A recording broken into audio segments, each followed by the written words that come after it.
ထိုင်းနိုင်ငံမဲဆောက်မြို့မှာတာဝန်ကျထိုင်းရဲကိုပြစ်ခတ်ပြီးထွက်ပြေးနေတဲ့မြန်မာတအုပ်ကိုကော့ဘရာစစ်ကြောင်းမှုဗိုလ်တော်ဘောကိုယ်တိုင်ခေါ်လာပြီးထိုင်းအာဏာပိုင်တွေထံဒီနေ့ဇန်နဝါရီ22ရက်နေ့မှာအနှံလိုက်တယ်လို့ထိုင်းသတင်းဌာနတွေကဖော်ပြခဲ့ကြပါတယ်။မဲဆောက်အခြေစိုက်ထိုင်းရဲသတင်းတွေရဲ့ဖော်ပြချက်အရ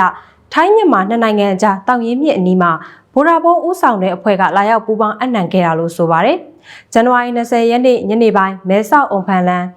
မဲကုတ်တိုက်နယ်အတွင်းဆိုင်ကယ်စီးနှင်လာတဲ့မြန်မာနိုင်ငံသား2ဦးဟာတာဝန်ကျထိုင်းရဲတွေရဲ့တားဆီးစစ်ဆေးမှုကိုလက်မခံဘဲတနက်နဲ့ပြန်လည်ပစ်ခတ်ထွက်ပြေးမှုဖြစ်ပွားခဲ့တာပါ။အဲ့ဒီပစ်ခတ်မှုကြောင့်ရဲရရှိတအုပ်ရဲ့ဝမ်းပိုက်ကိုတနက်ကြည်စံထိမှန်ခဲ့ပြီးအမှုမှာပါဝင်သူတအုပ်ကိုဖမ်းဆီးရရှိခဲ့ပေမဲ့လည်းတနက်နဲ့ပစ်ခတ်ခဲ့သူနဂါးကြီးခေါ်နိုင်လင်းအောင်ကထွက်ပြေးလွတ်မြောက်သွားတာပါ။ဖြစ်စဉ်အတွင်းပစ်ခတ်ခံခဲ့ရတဲ့တာဝန်ကျထိုင်းရဲတပ်ချက်ကိုမဲဆောက်စေယုံကြီးမှာကုသပေးနေပြီးသူ့အတွက်လိုအပ်တဲ့သွေးကိုလည်း